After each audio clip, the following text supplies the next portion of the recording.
And you've come to the conclusion that it's what you're calling soft corruption.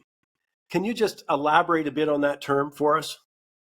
Yeah, so the nature of the term soft corruption is to really speak to something that we see as the failure of the processes and the many people who are both either complicit or benefit from the complexity that is raising the cost to all of us as taxpayers without the accountability for what they are delivering. In a lot of ways, we've seen in Canada, especially in our major provinces, where we either lost or outsourced capabilities to build core components of public infrastructure to third parties, but never really learned how to manage them or hold them properly accountable to what they're supposed to deliver in a timely fashion.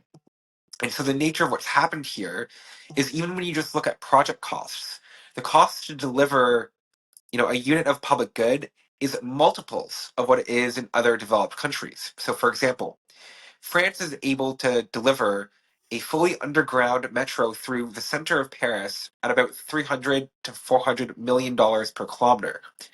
In in Ontario, we are trying to build the Ontario line, which is half above ground, and even then our prices are well over 1.2 billion dollars a kilometer.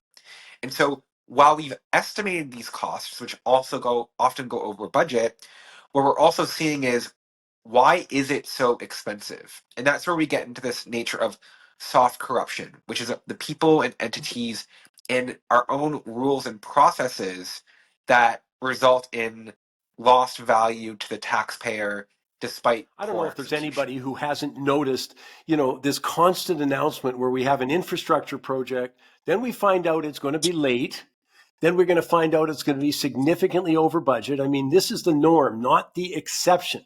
Well, thank goodness Eric Lombardi, who's, by the way, a frequent contributor to the Hub. It's a hub.ca, which I really enjoy because it has quality pieces like the ones that Eric writes. But he's also the nonprofit co-founder, president of Neighbors Toronto. First of all, Eric, I appreciate you're busy. I got to get right to it. But let me just throw a couple of examples that you've been looking at.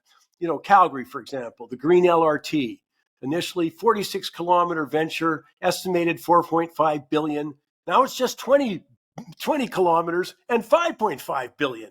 Boy, people in Vancouver certainly understand this, or the Vancouver Surrey Langley SkyTrain, price tag jump 50%, opening a year late. But the ones that's got everybody, pulling their hair out is the North Shore wastewater treatment plant, originally in 2011 announced 700 million, scheduled for completion in 220.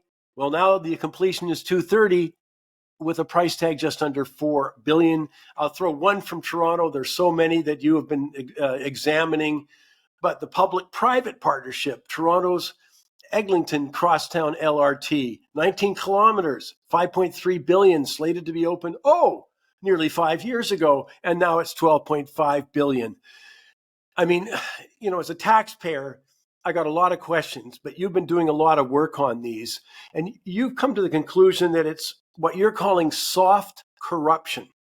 Can you just elaborate a bit on that term for us? Yeah, so the nature of the term soft corruption is to really speak to something that we see as the failure of the processes and the many people who are both either complicit or benefit from the complexity that is raising the cost to all of us as taxpayers without the accountability for what they are delivering. In a lot of ways, we've seen in Canada, especially in our major provinces, where we either lost or outsourced capabilities to build core components of public infrastructure to third parties, but never really learned how to manage them or hold them properly accountable to what they're supposed to deliver in a timely fashion.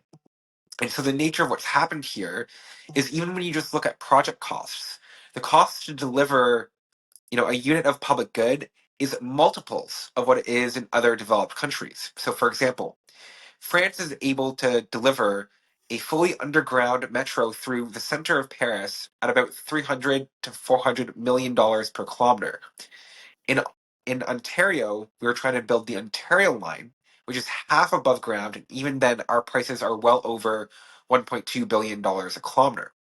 And so while we've estimated these costs, which also often go over budget, what we're also seeing is why is it so expensive? And that's where we get into this nature of soft corruption, which is the people and entities and our own rules and processes that result in lost value to the taxpayer despite poor execution.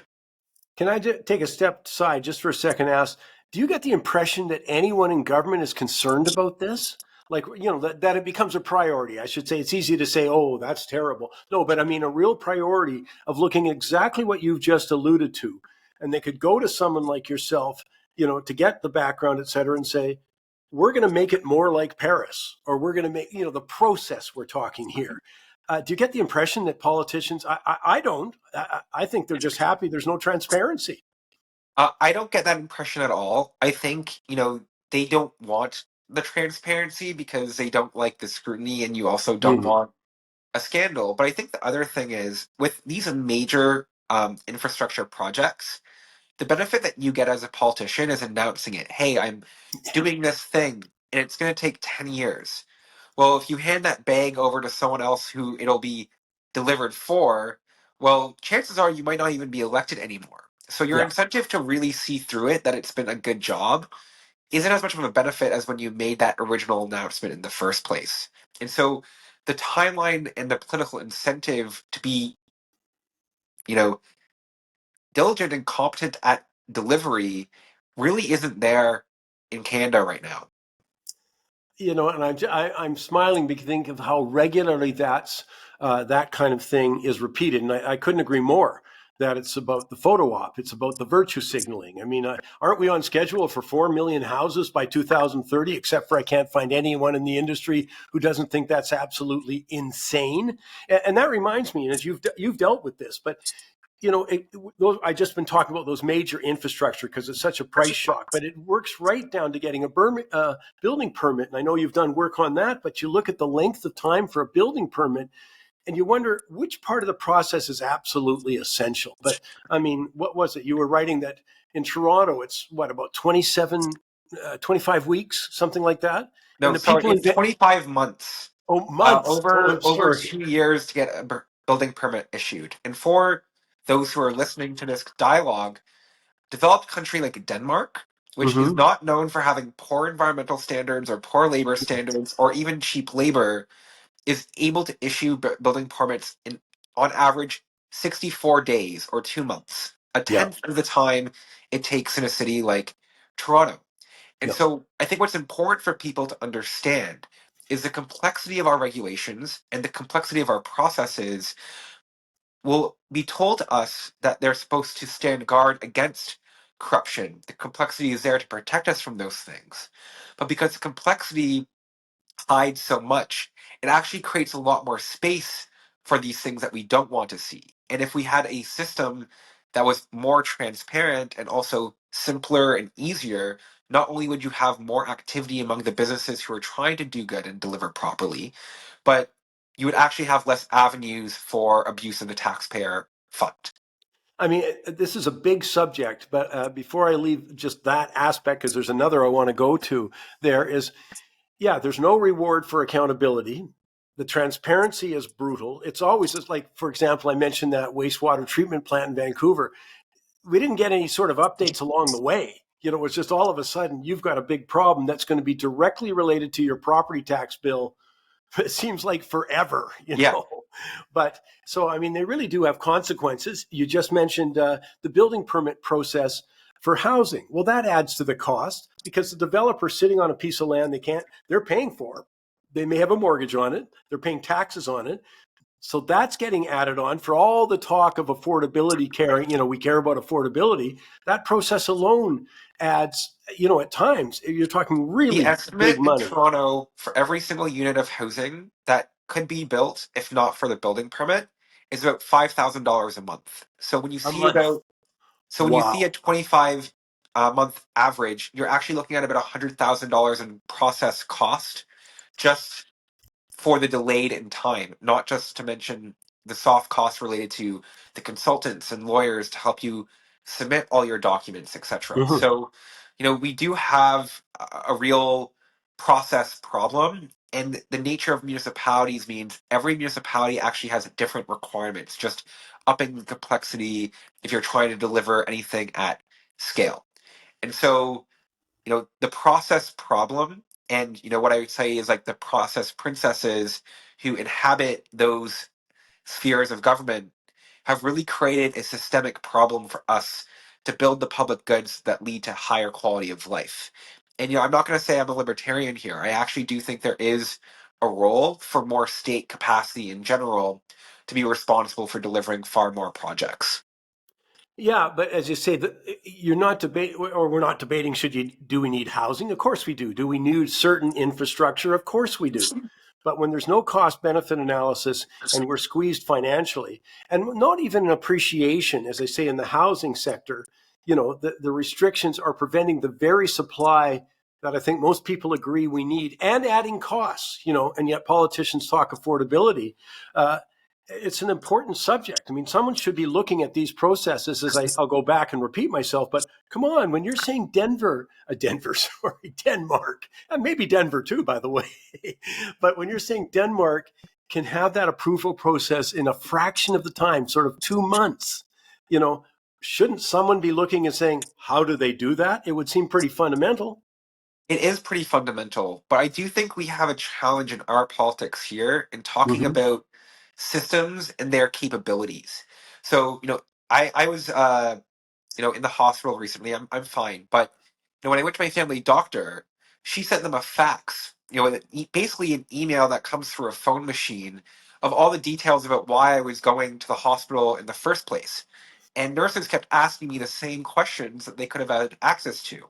And I Mm-hmm. thought the whole time, why do we not have a digital health record between these institutions? And so, that's not a glamorous announcement. That is Yeah. a nuts and bolts about how government and our institutions function. And there's been a distinct lack of caring on that. And so our capacity erodes, and then our ability to deliver things for the public gets worse. And politicians are stuck because they get all these quotes, super high costs. And the reality is, if they cared more, they could actually do a lot more, and they would be even more popular for it, which is, to me, the crazy part of how we've gotten ourselves into this situation. You would think the incentive would be there. And I'm going to go further than this. Is something that I look at a lot is business subsidies. And again, we've been just featuring some, obviously, when you start giving tens of billions of dollars to the electric vehicle without really a clear cost benefit that's shared to us. And I wouldn't bet for a second, I wouldn't bet a nickel that some of the projections they're suggesting are going to go through. Just because, again, are they doing the kind of analysis? There certainly hasn't been enough transparency, for this. So, There, yeah. there has not been, and I think what's lost in all these costs, right, is that you do a tax break, or you do an offset, or you do a direct subsidy. That comes from somewhere else, from someone who is not privileged in their economic activity, and Mm, therefore you are charging them more than they otherwise would be if you had said, "Hey, do you know what? We actually don't need to spend all this, or we don't need to make these offsets, and now we can say." You have lower taxes, or hey, we're taking this capital and we're investing it in underlying infrastructure like cheaper energy as an input into what you're doing. And so we miss the picture of what good economic development looks like. And that's actually about talent and then the inputs into whatever you're doing. So you have good human resources, you have cheap electricity, you can write down capital costs so that you can make investments in productivity, machinery, and equipment, etc. Instead, politicians want to take credit for almost like every form of economic activity, and they'll look at something like EVs and say, "Hey, look, we're getting this industrial base." Meanwhile, in the last year, our manufacturing industry in a province like yeah. Ontario has actually been in recession. And so they're not focusing on the fundamentals that benefit an entire sector because they're so focused on trying to get the win off of a subsidy for a company or companies that don't care about our country truly. Yeah, such a great point. I love the way you put it in the hub.ca. You put every Canadian dollar spent inefficiently on politically favored companies and industries is a dollar not available for actual public goods like infrastructure, clean energy, education, healthcare, et cetera. Yeah, I think that's put it, and that's, it's a wonderful rationale why we should care. I mean, everybody's busy. We've got stuff that takes us away, but boy, this is a key subject, for people to focus on.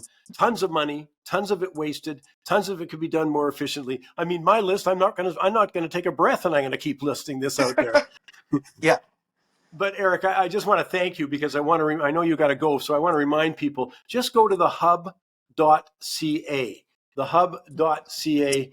Eric Lombardi, he's, specializes in strategic management. He is the founder, co-president of More Neighbors, Toronto, looking at housing, but looking at infrastructure, looking at how our money's spent. Perfect subject for us on Money Talks. Thanks for such a terrific job. Thank you for having me, Mike. Appreciate it a lot.